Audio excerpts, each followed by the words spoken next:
ఓం శ్రీ మాత్రే నమః. Hi friends, ఎలా ఉన్నారు?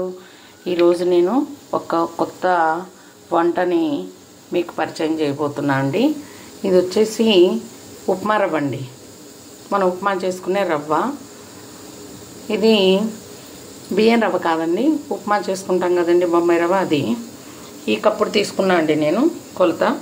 ఇక్కడ వచ్చేసి ఆ కప్పు కొలతకి 4 పచ్చిమిర్చి అండి, ఒక చిన్న అల్లం ముక్క, ఒక 2 స్పూన్స్ జీలకర్ర అండి. ఈ జీలకర్రని మీరు లాస్ట్లో వేసుకోవాలండి, నేను చూపిస్తాను అప్పుడు. ఈ కప్పుతో నేను 6 కప్పులు నీళ్ళు తీసుకొని ఇందులో మరగబెడుతున్నాను. చూడండి, ఇట్లా బబుల్స్ వచ్చినప్పుడు మనం ఈ రవ్వని, ఇప్పుడు కప్పుతో కప్పుడు రవ్వ తీసుకున్నాం కదండి, ఆ రవ్వని మనం ఏం చేయాలంటే ఒక కప్పుడు నీళ్ళలో, నేను 6 కప్పులు తీసుకున్నా కదండి, 7వ కప్పుతో దీనిని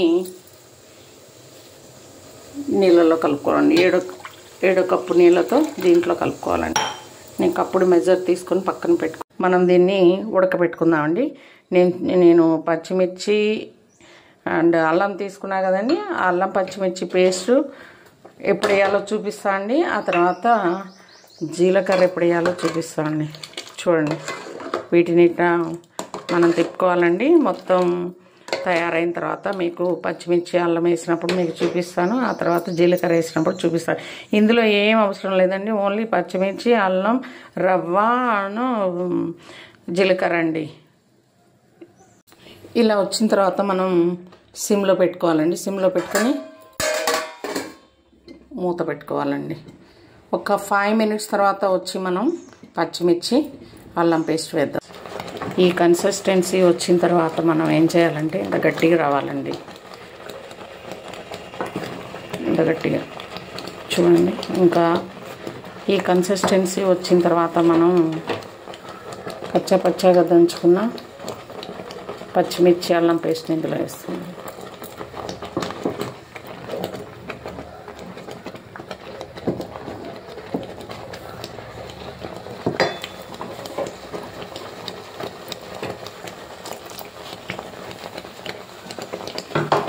పచ్చిమిర్చి అల్లం పట్టినప్పుడు వాటర్ వస్తాయి కదండి, అది పోసానండి నేను. వాటర్ కాదండి అవి. పోసిన తర్వాత సాల్ట్ అండి, 1 స్పూన్ వేసానండి. మీరు తగినంత సాల్ట్ వేసుకోండి. చూడండి, ఇలా వచ్చిన తర్వాత ఈ పేస్ట్ లాగా రావాలండి. వచ్చిన తర్వాత మనం ఇందులో జీలకర్ర వేసానండి. జీలకర్ర ఇప్పుడే వేసానండి. దీనిని చల్లారిన తర్వాత మనం చిట్టి వడియాలు పెట్టుకుందాం. చిట్టి వడియాలు చూడండి ఫ్రెండ్స్, ఇంత అయిందండి.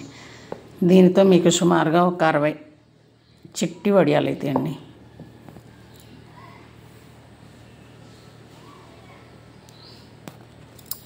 పెట్టేటప్పుడు మీకు చూపిస్తాను, ఎలా పెట్టాలనేది కూడా చూపిస్తానండి. చూడండి, నేను మొన్న పొట్టు వడియాలు పెట్టా కదండి, ఆ కవర్ మీదే మళ్ళీ ఆ పొట్టు వడియాలు తీసేసిన తర్వాత శుభ్రంగా దాన్ని చేసుకొని ఇప్పుడు ఈ చిట్టి వడియాలని పెడుతున్నా అండి. చూడండి, చిట్టి వడియాలు ఇంత చిన్నగా.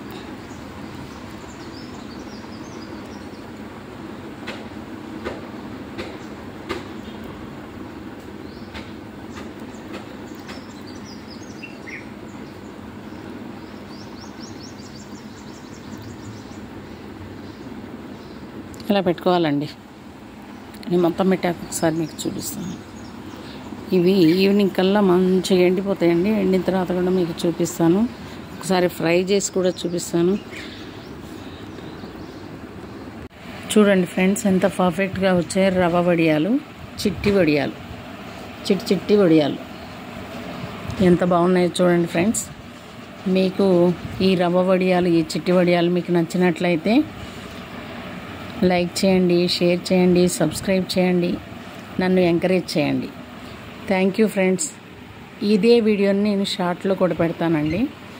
ఈ ఎండిన తర్వాత 1.5 డే ఎండాలండి. ఎండిన తర్వాత నేను వీటిని వేయించి మీకు ఎలా ఉన్నాయో కూడా మీకు చూపిస్తాను అండి. Thank you friends.